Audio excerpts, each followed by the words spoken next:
Hello students, so let's continue with the same chapter, that is Silk Road. अभी तक हमने क्या read किया है, that the narrator had reached Hor, a small town, but it was not good in condition. उसमें बहुत ज़्यादा वो पुअर कंडीशन में है. हर जगह गार्बेज के हीप्स लगे हुए हैं. वहाँ पर जो बिल्डिंग्स हैं, मतलब that the town shows the poverty. After that narrator अपने ड्राइवर सितान के साथ कहाँ पहुँचता है, डार्चन. बट वहाँ पर जाकर उसकी कंडीशन ख़राब हो जाती है. He was not even able to sleep. और उसे ऐसे लगता था कि अगर वो सो गया देन ही विल डाई. तो जो उसका ड्राइवर था, he just took the narrator to the Darchen medical college for treatment. और वहाँ पर उसका ट्रीटमेंट हुआ और उसे 5 डेज़ कोर्स की मेडिसिन मिली. और फाइनली उस दिन जब उसने 3 डोज ली, मॉर्निंग में, आफ्टरनून में, डिनर में, नाइट में, then he was able to sleep soundly at that night. So let's continue at page number 80. Once he saw that I was going to leave, Sitan left me to return to Lhasa. As a Buddhist, he told me he knew that it didn't really matter if I passed away, but he thought it would be bad for business. अब जब सितान ने observe किया कि narrator की condition ठीक हो गई है, तो उसने क्या डिसाइड किया, that he will go back to Lhasa. वो नरेटर को वहाँ छोड़ के चला जाएगा ताकि वो अपनी आगे की जर्नी अपने आप करे. और जाते जाते उसने उससे क्या कहा, सितान ने, कि कहता अगर उस नरेटर की डेथ भी हो जाती है तो उसके लिए कोई एज अ बुद्धिस्ट कोई फ़र्क नहीं पड़ता. मतलब यहाँ पे वो थोड़ा सा फिलोसफिकल हो रहा है कि मौत तो सबको आनी है, बट लास्ट में हो जाते जाते ये भी कह देता है कि अगर नरेटर की डेथ हो जाती तो उसके बिजनेस पे इफ़ेक्ट पड़ता. मीन्स उसे उसकी जो उसने हायर किया था उसे एज ए ड्राइवर, तो उसकी पेमेंट कौन करता. Darche didn't look so horrible after a good night's sleep. It was still dusty, partially derelict, and punctuated by heaps of rubble and refuse, but the sun shone brilliantly in a clear blue sky, and the outlook across the plain to the south gave me a vision of Himalayas, commanded by a huge snow-capped mountain, Gurla Mandhata, with just a wisp of cloud suspended over its summit. अब narrator कहता है कि जब मेरे को एक रात बहुत अच्छी नींद आई तो नेक्स्ट डे मुझे डार्चन में तो कुछ भी बुरा नहीं लगा. Means he was feeling very good. और लेकिन स्टिल डार्चन उसके लिए एक डस्टी, पार्शियली डेरिलिक्ट, मीन्स वहाँ पर ज़्यादा पॉपुलेशन नहीं थी. उसे ऐसे लगता है लोग वहाँ उस प्लेस को छोड़ के कहीं और शिफ्ट हो गए हैं. And punctuated by heaps of rubble and refuse. Punctuated means full of heaps of rubble. Rubble क्या होते हैं, जैसे कोई बिल्डिंग टूटती है तो जिसके कंक्रीट होते हैं, पत्थर ईंट का जो मलबा बन जाता है, that is called rubble. Means वहाँ पर जगह जगह मलबे और कूड़े करकट के ढेर लगे हुए थे. लेकिन इस सिचुएशन, इस चीज़ को देखने के बाद जब नरेटर ने ब्लू स्काई में सन को शाइन करते देखा और उस सनलाइट में उसने दूसरी साइड देखा, साउथ की साइड, वहाँ पर उसे क्या दिखा, गुरला मंदाता जो वहाँ की पीक थी, माउंटेन था. और उसे देखकर उसे हिमालयाज़ याद आ गए. तो जहाँ पर जो गुरला मंदाता जो माउंटेन था वहाँ पर उसे सिर्फ एक क्लाउड दिख रहा था, क्लाउड बंच दिख रहा था. मीन्स गुरला मंदाता वहाँ की माउंटेन को देखकर उसे इंडिया का हिमालयाज़ याद आ गए थे. The town had a couple of rudimentary general stores selling Chinese cigarettes, soap and other basic provisions, as well as the usual string of prayer flags. अब वो डार्चन का थोड़ा सा डिस्क्रिप्शन दे रहा है कि यहाँ पर 2-3 जनरल स्टोर्स से, डिपार्टमेंटल स्टोर्स जो चाइनीज़ सिगरेट, सोप और बेसिक नीड्स की चीज़ें सेल करते थे, और उसके साथ साथ prayer flags. In front of one man gathered in the afternoon for a game of pool, the battered table looking supremely incongruous in the open air. कहते हैं एक शॉप के बाहर कुछ लोग पूल की गेम खेलने के लिए कलेक्ट हुए थे, और वहाँ पर बाटर्ड होती है टूटी फूटी में, जो अच्छी कंडीशन में नहीं होती, वहाँ पर वो ओपनली पड़ी थी और वो अनमैच कर थी. मीन्स ओपनली पड़ी थी तो वो अच्छी नहीं लग रही थी. While nearby women washed their long hair in the icy water of a narrow brook that babbled down past my guest house. कहते और वहीं पे मेरे गेस्ट हाउस के पास एक नैरो ब्रूक में छोटी सी रिवर जा रही थी और वहाँ पे लेडीज़ अपने हेयर वॉश कर रही थी. Darchen felt relax and unhurried. कहते डार्चन थोड़ा सा मतलब वहाँ पे लग रहा था कि स्टेबिलिटी है, लोग जल्दबाजी में नहीं है। But for me it came with a significant drawback. लेकिन नरेटर को वहाँ पे एक बहुत बड़ी कमी लगी। क्या थी? There were no pilgrims. वहाँ पे पिलग्रिम्स होते, तीर्थ यात्री नहीं थे। I had been told that at the height of the pilgrimage season the town was bustling with visitors। कहते मुझे ये बताया गया था कि जब पिलग्रिम वाला टाइम होता है ना, तो यहाँ पे बहुत ज़्यादा रश होता है। Many brought their accommodations, enlarging the settlement round its edges as they set up their tents which spilled down onto the plain। कहते कुछ लोग तो अपने साथ रहने का सामान भी लेकर आते हैं, मीन्स टेंट वगैरह लेकर आते हैं, और वो उस एरिया के आउटर पार्ट पर अपने टेंट सेटअप कर लेते हैं। और जो मतलब वो टेंट्स फैल कर मतलब इतने लोग जब टेंट लगाते हैं वो प्लेन तक पहुंच जाते हैं। I had timed my arrival for the beginning of the season but it seemed I was too early.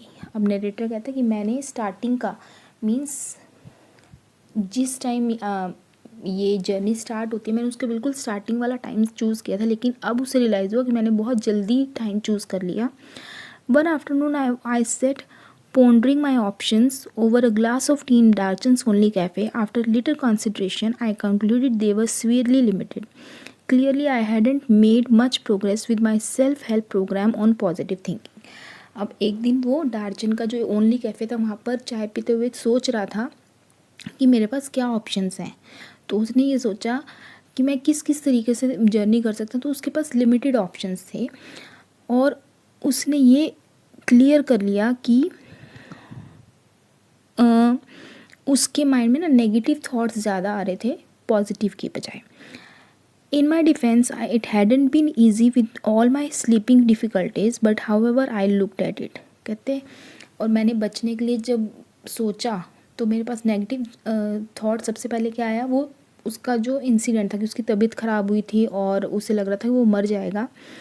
But however I looked at it. कहती लेकिन उसके बाद भी नरेटर ने उसके बारे में सोचा।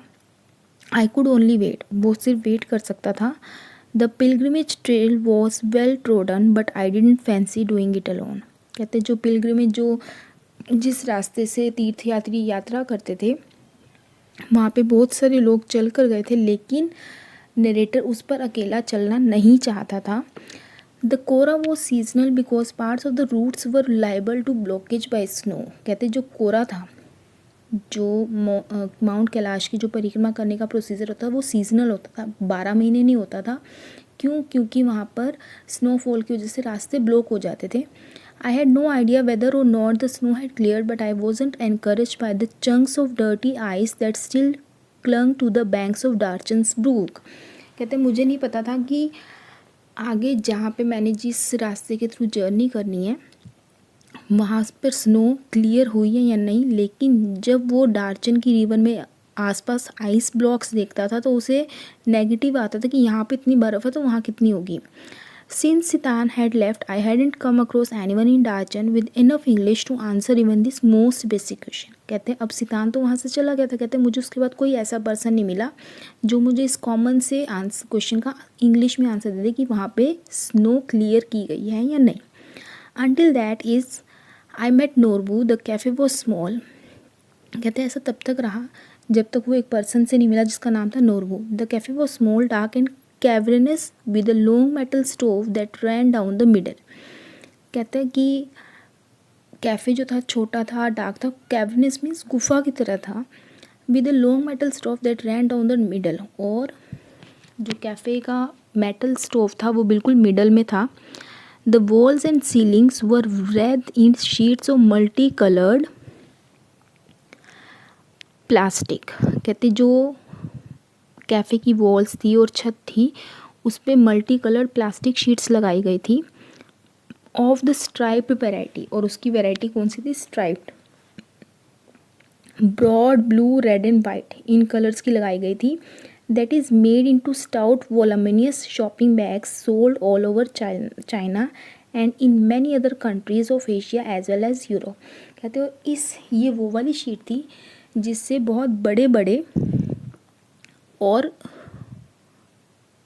स्टाउट मीन स्ट्रॉन्ग बैग्स बनाए जाते थे जो चाइना के साथ साथ एशिया और यूरोप के कंट्रीज़ में भी सेल किए जाते थे। As such plastic must rate as one of China's most successful exports along the silk road today. कहते और आज सिल्क रोड के थ्रू जो ट्रेड होता है चाइना का, उसमें प्लास्टिक एक बहुत ज़्यादा बड़ा एक्सपोर्ट का माना जाता है। प्लास्टिक का बहुत ज़्यादा एक्सपोर्ट होता है। The cafe had a single window beside which I had taken a position so that I could see the pages of my notebook. I had also brought a novel with me to help pass the time. अब narrator कहता है कि मैंने cafe में window के पास अपनी ऐसी position set की कि मैं अपनी नोटबुक के पेजेस देख सकूं, और वो अपने साथ एक नॉवल भी लेकर आया था टाइम पास के लिए। Norbu saw my book when he came in and asked with a gesture if he could sit opposite me at my rickety table.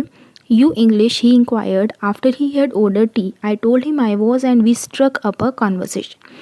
अब जब नोरबू ने नरेटर के हैंड में वो बुक देखी तो उसके सामने आया और उसने जेस्चर मीन्स साइन के साथ, इशारे के साथ पूछा कि क्या वो नरेटर के ऑपोजिट साइड बैठ सकता है टेबल पर। रिकेटी टेबल मीन्स वही जो बैड कंडीशन में है। यू इंग्लिश, और उसने उससे नरेटर से पूछा क्या तुम इंग्लिश मैन हो। After he had order T, उससे पहले उसने टी के लिए ऑर्डर दे दिया था। I told him I was, अब नरेटर ने उसे कहा हाँ he was England, he was from England and we struck up a conversation, और उसके बाद उन दोनों के बीच में कन्वर्सेशन स्टार्ट हो गई। I didn't think he was from those parts because he was wearing a wind cheater and metal rimmed specs of a western style. अब जनरेटर ने नोरबू को ऑब्जर्व किया तो उसे लगा कि वो इन पार्ट से मीन्स ये माउंट कैलाश वाले के आसपास के पार्ट से बिलोंग नहीं करता, क्योंकि उसने जो स्पेक्स लगाया हुआ था ना, that was of western style. He was Tibetan, basically वो तिब्बत से बिलोंग करता था। ही टोल्ड मी, उसने नोरबू ने नरेटर को बताया, but worked in Beijing at the Chinese Academy of Social Sciences in the Institute of Ethnic Literature. Basically वो तिब्बत से बिलोंग करता था, बट वो काम कहाँ करता था, बीजिंग में Chinese academy of social science में। I assumed he was on some sort of field work.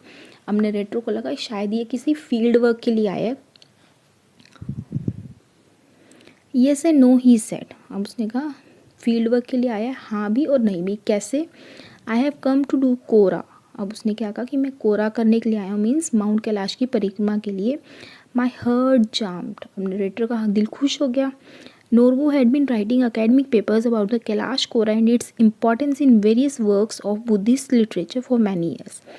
अब नोरबू एजुकेशनल एसेज कोरा के बारे में लिखता था और जो उसकी इम्पोर्टेंस थी उसके बारे में लिखता था। He told me but he had never actually done it himself, लेकिन उसने आज तक खुद कोरा नहीं की थी। When the time came for me to tell him what brought me to Darchan, his eyes lit up. अब जब ये टाइम आया कि नरेटर ने उसे डार्चन आने का रीज़न बताया तो उसकी आंखें भी चमक पड़ी, मीन्स वो भी हैप्पी हो गया कि इसका और मेरा एम सेम है।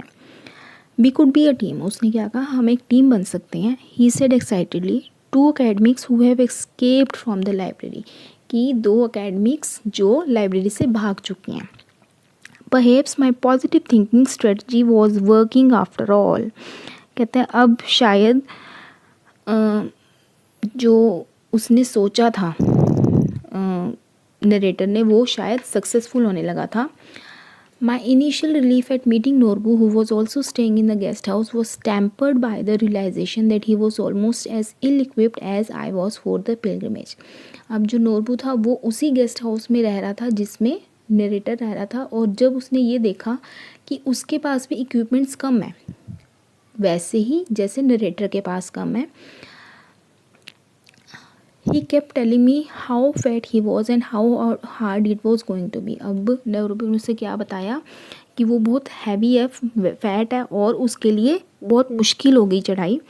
Very high up, he kept reminding me so tiresome to walk. अब वो उसे नरेटर को क्या कहता था कि बहुत ऊंचाई पर जाना है और इतना चलना थकाने वाला होगा।